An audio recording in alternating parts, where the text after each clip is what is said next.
আমার নাম মাধবী, আমার হাজবেন্ডের নাম বিধানচন্দ্র রায়, আমার বাবার নাম স্বরূপচন্দ্র রায়, গ্রাম বইকুড়ি, ওই শ্বশুর বাড়ি বইকুড়ি, বাপের বাসা বরচুনায়। আমার হাজবেন্ড আমাকে মারধর করতেছে, বিয়ের প্রথম মাস থেকে মারধর করতেছে, অন্য মেয়ের সাথে সম্পর্ক, টাকা পয়সা ওটা যদি আমার বাবা মা না দেয় আমারে মারধর করে।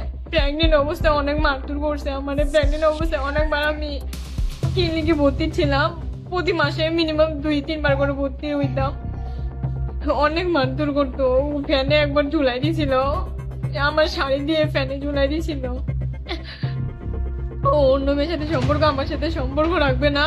আমার বাবার বাড়ির কাছ থেকে আমার সব আমার বাপের জমি বন্ধক দিয়ে টাকা পয়সা নিয়ে আসছে, ওরে যৌতুক দেওয়া হয়েছে, 8 লাখ টাকা যৌতুক দেওয়া হয়েছে, আর বন্ধক জমি বন্ধক দিয়ে নিয়ে আসছে 4 লাখ টাকা।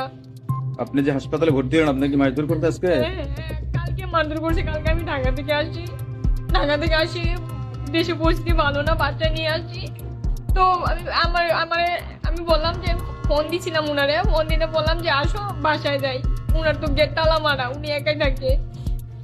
উনি বলতেছে তুই সাহসে আসলি, অনেক খারাপ ভাষায় গালিগালাজ করতেছে, পাশের কঞ্চি ভাঙ্গে আমার মারামারি শুরু করছে ওখানে। তারপর আমার ওখান থেকে ভ্যান থেকে নামায় মাটিতে ফালায় আমার গলা চাপতেছিল, আমারে আবার ইট দিয়ে মারতে গেছিল, বাজারের লোকজন সবাই ওরা আটকাইছিল। আপনি কি বিচার করছেন এগুলো? আমি বিচার চাচ্ছি। আবার আজকে সকালবেলা আমারে অনেক মারছে, আমারে গলা চাপছে। কোথায় মারছে এটা? আমার গলা চাপছে। কোন জায়গাটা মারছে এটা?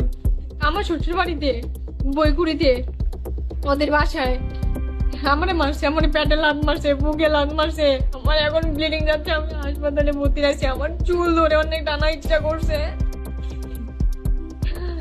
আমারে সবসময় মারধর করতো, অনেক মারে, এমন বাজে ভাবে মারে আমি হাসপাতালে ভর্তি হই, আমার ট্রিটমেন্ট নেওয়ার লাগে।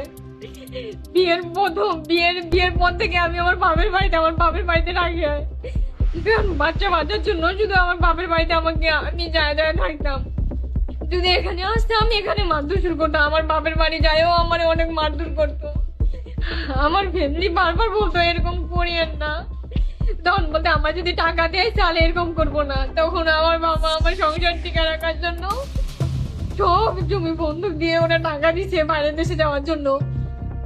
ও বাইরের দেশে চলে যাবে, ও বলেছে আমি বাইরের দেশে চলে যাবো, তোর সাথে সংসার করবো না, আমি অন্য কাউকে ভালোবাসি, ওর সাথে আমি সংসার করবো।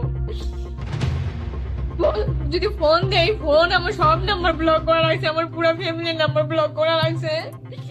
ও অন্য মেয়ের সাথে কথা বলতেছে প্রতিনিয়ত, ভিডিও কলেও কথা বলতো, ফোনে সবকিছু আমি দেখতাম, টিক পাঠাইতো।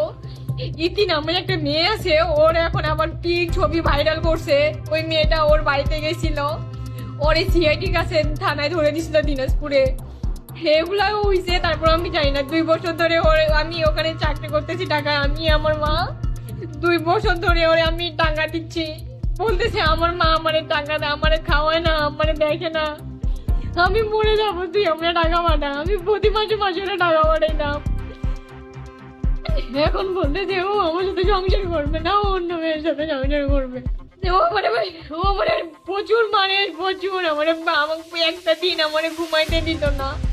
ও সারা রাত বাথরুমে ঢুকে 12টা পর্যন্ত ফোনে কথা বলতো, আর সে আমারে মারতো, বললে খাঙ্গি তুই এখানে ঘুমাচ্ছিস কেন, তোর ঘুমাইতে কে বলছে, তোর ঘুমাইতে বলছি।